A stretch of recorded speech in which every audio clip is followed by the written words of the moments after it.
Question number 82 में क्या कहा गया है। मोहन अपना लैपटॉप रामू को 20% हानि पर बेचता है, जो पुनः उस लैपटॉप को 25% लाभ पर राजू को बेच देता है।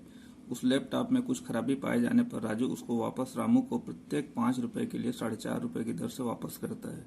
यदि मोहन ने लैपटॉप 1,75,000 रुपए में खरीदा था तो राजू के नुकसान की राशि क्या है। चलिए समझते हैं प्रश्न को। प्रश्न में कहा गया है सॉल्यूशन नंबर 82।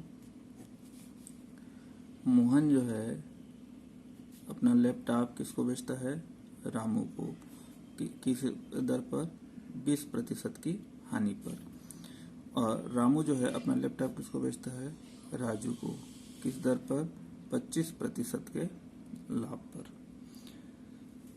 अब लैपटॉप में कुछ खराबी आ जाने के कारण राजू जो है उस लैपटॉप को रामू को वापस करता है। राजू जो है उस लैपटॉप को रामू को वापस करता है। किस शर्त पर वापस करता है कि प्रत्येक 5 रुपए के बदले आप मेरे को 4.5 रुपए देना। प्रत्येक 5 रुपए के बदले आप मेरे को 4.5 रुपए देकर जो है यह लैपटॉप आप वापस रख लो। तो सिंपल सी बात है, जब 5 रुपए की वस्तु को 4.5 रुपए में देगा तो राजू को 50 पैसे का नुकसान होगा, और वही नुकसान जो है उस लैपटॉप के विक्रय में कुल कितने रुपए का नुकसान बन के उभरता है उसी को फाइंड आउट करना है। तो अपने को निकालना है राजू को हुई नुकसान की राशि।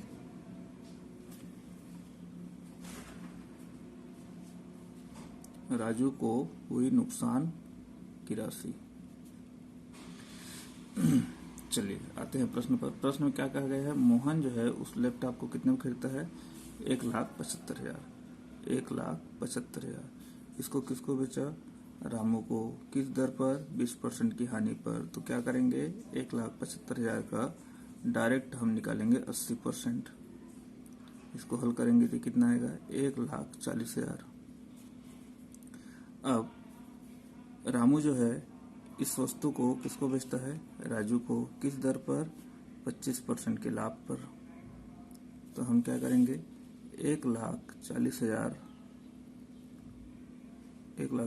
का डायरेक्ट हम निकालेंगे कितना, 125%। 0,0,0,0 इसको हल करेंगे तो कितना आएगा, ये 1,75,000 रुपये। तो 1,75,000 रुपये की वस्तु थी, 20% हानि पर बेचा गया तो कितना है, 1,40,000 रुपये। उसको फिर पुनः 25% लाभ पर बेचा गया तो कितना आएगा, 1,75,000 रुपये।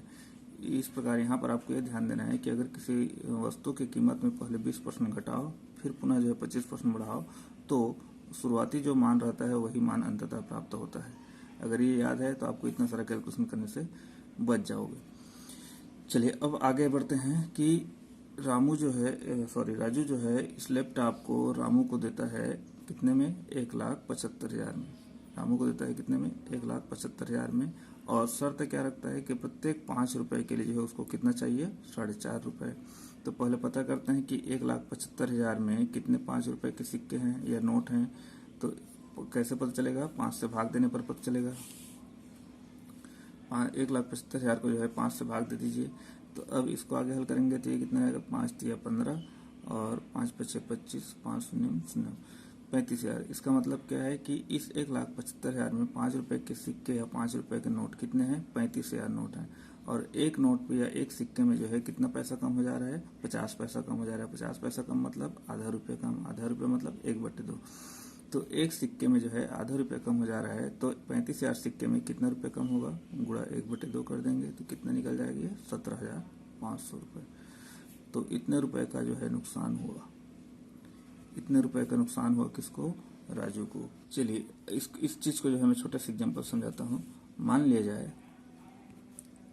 मेरे पास जो है 20 रुपए हैं, तो इस 20 रुपए में 5 रुपए का कितना नोट होगा, कितना सिक्का होगा, कैसे निकालेंगे, 20/5 करके। कितना सिक्का आ गया, 4 सिक्का। अब एक सिक्के पर जो है मेरे को कितने का नुकसान हो रहा है, आधा रुपये का। तो 4 सिक्के में कितने का नुकसान होगा, 1/2 करेंगे तो 2 रुपये। आप मेंटली कैलकुलेट करके देखिए कितने का नुकसान होगा, 2 रुपये का। तो इस तरीके से जो है ये आपका क्वेश्चन नंबर 82 कंप्लीट हुआ।